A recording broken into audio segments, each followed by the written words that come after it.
Hey there everybody, welcome back to the channel. We are Beyond Borders. My name's Josh and I am an American. And I'm Hope and I'm South African. We are living here in South Africa. Today we're doing another story time with Beyond Borders. Yes, of why we actually moved from the US to South Africa, because Josh and I met when we were in the States and I was doing my PhD, or I was busy with my schooling. For those who are new to the channel, we've spoken about this in previous videos. And after the completion of my studies, we decided to move back here. Right. Or we decided to move to South Africa. So I have officially been back for a year and a half, and Josh has been here for 11 months? 11 months? Just over 11 months. Yes, so he moved 2 months after me. Right, so we were both living in the States.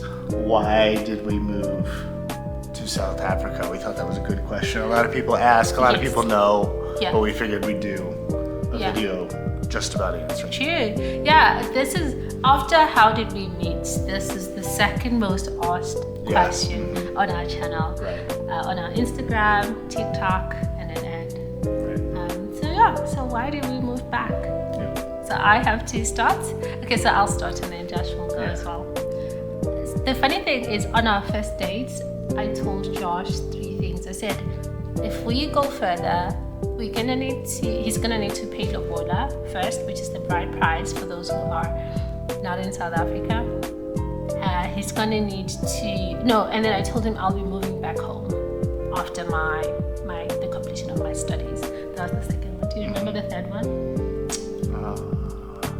I'm sure I do. Wait, you told me that I have to pay lobola, and that your hair is fake. Yes, I was wearing a wig. I was like, this is not my hair. I am bald underneath all of this because I had like really, really short hair. Maybe if you find a picture, you can attach it to the video. And maybe I should say, I just got my wisdom tooth removed, you guys. Yeah. Can you tell? How rough do I look? Is she talking a little? I feel like I am. What do you think? I don't think so. When I've I talk, been hearing you talk. No, when I talk, I feel like my mouth gets really watery a lot because it's almost like I'm protecting this part. I don't know. There's almost like a natural production of more saliva or something. That's just how I feel. So I feel like I'm having to swallow a lot. Yeah. Let me say, she dealt with the wisdom tooth removal like a champion. So well. I had my wisdom teeth removed. Now I had all 4 of them, but it was like terrible. And I didn't want to tell her. I was like, yeah, it'll probably be fine, But I was thinking it was like one of the worst experiences I had ever had. But she dealt with it like no problem. Yeah. No problem. She's off all the medicine now. I am. I'm not taking any painkillers, and it's been how long? 6 days. 6 days now. So this is my 6th day. So I'm not taking any painkillers anymore. I stopped after day 4, right? Because yesterday I didn't take. So I took for 4 days. I took painkillers. But if you have you ever had a wisdom tooth removed? Me? No, them. Yeah.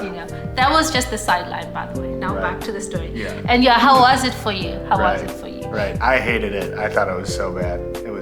I've had a couple different surgeries. Yeah. And that was the worst one ever for me. No, mine was okay. Yeah. But I think women. It was nothing for her. I think women have a higher pain tolerance because when Josh is sick, he's about to die, and I don't think I'm the same way. I have an admittedly low pain tolerance. Low pain tolerance, low sickness tolerance. I also have low pain tolerance, but higher than his. Yeah. Okay, anyway. Significantly higher. So back to the story. Yeah, back to the story. So I told him that I was gonna move back. And this is the reason why. So when I got a scholarship to go study in the States for my PhD. And it was a fully funded scholarship for 4 years. Even though, with PhD scholarships, they'll be like, okay, they're paying everything for 2 years, and then in the last 2, you gotta find a job on campus, which you would anyway, because it's practicals. And then your job sort of like covers all your fees, or your tuition, I forgot. They cover tuition or fees. Which one is the most expensive one? I should know. I've been in school. Tuition is the most expensive. I've been in school for so long, I should know this, but anyway, they cover your tuition, and then you sort of cover your fees. So I signed. On the scholarship was funded by the U.S. Department of State and also the South African government or the National Research Foundation. So the U.S. Department of State, it's for cultural exchange. So their idea is that you go to the States, you study, and they're investing in foreign knowledge. Mm-hmm. So you go to the States, you study, then you have to come back to your country and serve for 2 years. So I signed that contract. I said, okay, fund me for 4 years. I will go study and then I'll come back and serve, right? I didn't really think much of it. I'm like, who cares? Didn't think she'd have me by then. Yes, I did. Because I left when I was 23. I started my PhD when I was 23 years old. So I was fairly young. I wasn't thinking I'm gonna meet somebody. I knew I was gonna have a boyfriend because who's gonna stay 4 years without a boyfriend? Not me. Not me.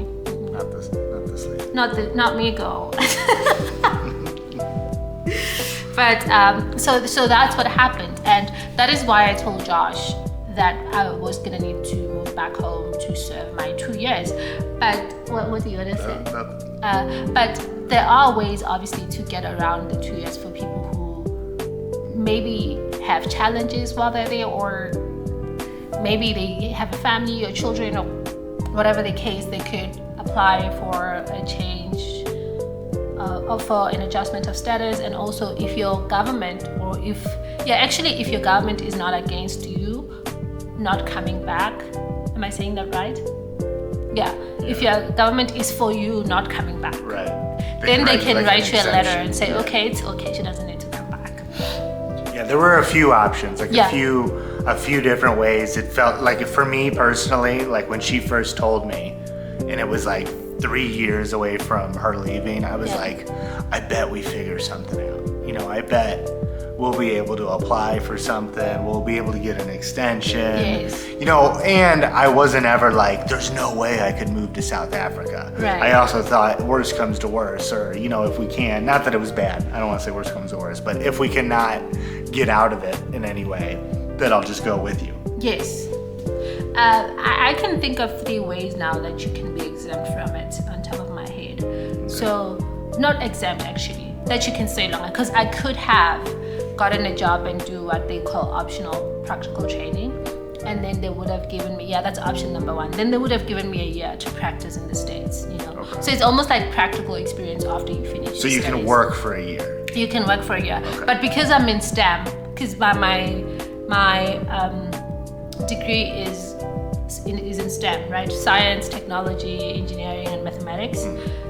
Then I get optional practical training for 3 years. But I was thinking, if I stay for 3 years and Josh and I start a family, I just want to go through how I was thinking about I this. understand. If I stay there for 3 years, I was already 28. I know people are not about ages and stuff, but I'm a perfectionist like that.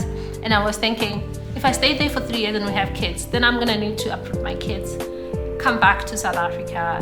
I thought it was gonna be harder for us, So for me, I thought, no, it's not a good idea to stay in the US until I'm 31, then uproot the kids.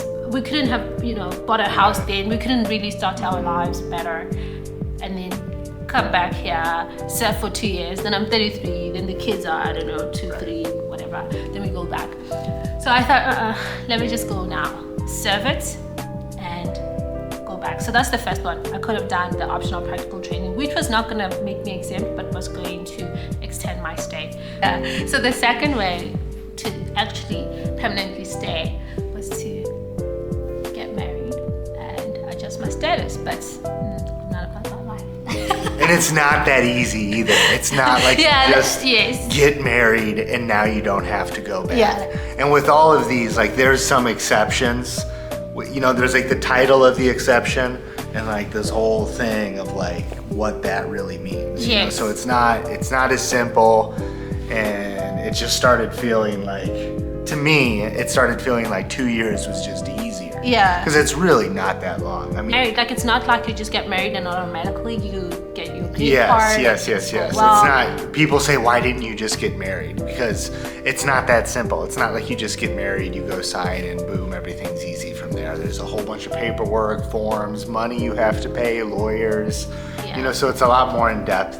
And the more and more we were talking about it, the easier it seemed just to come back for 2 years. If we come here for 2 years, or not back for me, but her come back and me come here.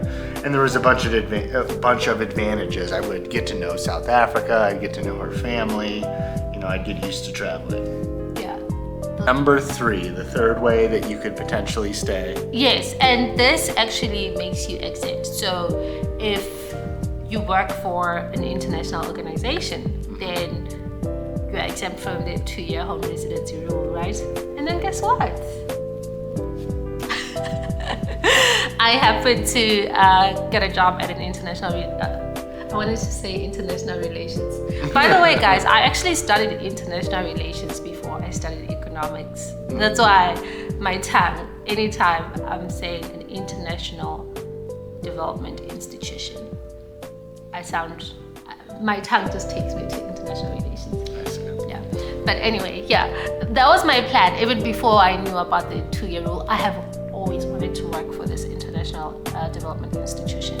So I had been applying, so put in a lot of applications, and finally got placed over there. So I'm like, I could just stay in America now. Yeah. So we could have stayed. But after I got the job, and also after like signing the contract, I don't know, I don't consider myself like the most moral person when it comes to things that benefit me. I'm not gonna be like, I'm just gonna take the moral route if it benefits me. But for some reason, that consciousness and God inside of me was saying, you signed the contract and I wanted to come and serve South Africa. And when I got the job, I was not placed to work in South Africa. So I was not going to serve South Africa, even after they had sponsored me and done all these things. But me and my manager, we figured that if they place me here in South Africa, then I'll be able to serve the place where I'm placed, and also I'll be able to serve South Africa. And then I'll also be able to serve the US, like Washington, DC. So overall, it worked out, because now I'm able to serve South Africa. Most of my work, I think, is in SA, right? Probably 50% of my work is in SA. And so it was 50-50. Now it's changing. It's going to be the US as well. But I still decided to come. And then we considered other reasons, and then Josh can say what the other reasons were on why we wanted to stay here or move to South Africa. Yeah, because it just felt like the 2 years really wasn't that long. It wasn't like we had to come here for 5 or 10 years or anything like that. It was a good way for me to come and meet your family. Yes. Get to know where you're from, the country you're from. You know, I think South Africa is going to be a part of our life for the rest of our life. So it was just a good way to, put in my dues and me to get to know where she was from. Because remember, she had just lived with me and my family all through the COVID years. So I knew them pretty well. So she knew my family super well. I didn't know them hardly at all other than FaceTime conversations and stuff like that. So it was just worth it, and we love it here. So I'm glad we did it, and those are the reasons why. And to get married, I cannot believe we didn't say get married. Yeah. To pay lobola, so that he could come get to know my family and get accustomed to everybody, and then introduce himself. Right. Because, even if we had stayed there, you would still need to come here anyway. But it made more sense for him to come and just pay lobola. Right. And meet everybody. Yeah. So I also had to come here and pay lobola, which she told me about from the beginning. So I knew that was a part of it. And it was about time. Yeah. And we were staying together before I moved back. Because after COVID, we did stay together, and then the 9 months before I moved back, we stayed together, and we traveled as well. So and another reason, this I've been thinking about this a lot, or I had. Now I haven't been thinking about it, but back then I used to think about it. Like my dad passed when I was still doing my PhD in the States, and it was COVID times, and there were travel restrictions, and it was such that if you traveled to South Africa, for instance, which was on the news all the time because of all these new variants that were coming from South Africa, it was one of the most flagged countries during COVID. And my dad passed during that time. At school, they did tell us that if you are unable to come back, and the scholarship that I was in, they told me that if I'm unable to come back, then they'll just let me take off for a while. Like I could apply for a leave and be out of school for like a year or however long COVID was gonna be for. But then nobody knew when COVID was gonna stop, you know. So when he passed, my family and I decided that I was just gonna stay in the States and not come for the funeral. And I always felt like this sense of I needed to come back and reconnect with my family and just, see where my dad was resting. I know that's like one part of it, but it felt like I had detached a lot from just South Africa and what was real and what was real, but what was familiar to me. Right. And what meant a lot to me and what didn't, because things change when you're in a different country, and when you come back you feel like a stranger. So I felt that I needed to become a part of South Africa again. And now that we've been back, I actually don't feel like a stranger anymore. But it's so weird that when I came back the first time, I was just like, I don't know these people. You come back to your family and you come back to your friends and everybody, and everyone has changed. Or maybe you have changed. Maybe I have changed. I bet people are looking at me like, you've changed. But I'm thinking everybody has changed. So now that I'm back here, I'm like, now everyone is familiar. Now I feel like I know my family. I know my friends. He knows my family. He knows my friends. I'm excited about Josh going back to the States. Mm-hmm. Yeah. And how that's going to be for him. Right.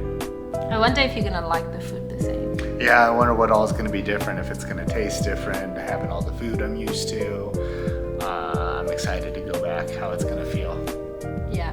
Because this has been a huge change. This is the first time in my life I've ever had an accent, because I'm used to everyone having an American accent. So it's going to be different not being the different one anymore when we go back.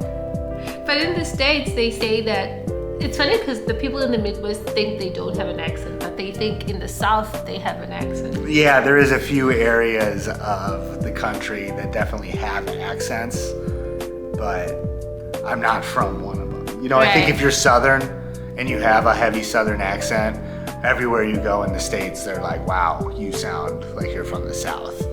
But if you have a Midwest accent, you really gotta be talking about accents. Yeah. To be like, oh, you sound like you're from Illinois, Yeah. Not really. So it's definitely different being here. Yeah. Do you guys think Josh has an accent? Yeah, what do you think? Because I'm used to him. I don't feel like he has an accent. But obviously I hear it, because I hear everybody's accent, right? But to me, you don't sound like you have an accent. Do you think I have an accent? I think you have an accent. Yes. I do. I don't think I have an accent. And I don't think that I have one, but I know I do. I used to not. I mean, I've always known that, when I go to another country, I have an accent to them, but I don't know. I think Americans feel like we speak like baseline and everyone else adds something to it. Okay, let's hear from them. When they hear us, who do they feel like has more of an accent? Because maybe the South Africans are gonna think I don't have an accent because they know like the South African accent, and then the Americans are gonna think you don't have an accent, or I don't know. So let's just hear who has an accent. On a scale of accents, who has an accent between me and Josh now that he's in South Africa? And whose is stronger? Yeah, who's like a heavier accent? Yeah, who has a heavier accent? That's good. Alrighty, I think that's done. That's good. Well, thank you for watching, everyone. We'll see you next time. Bye-bye. Bye.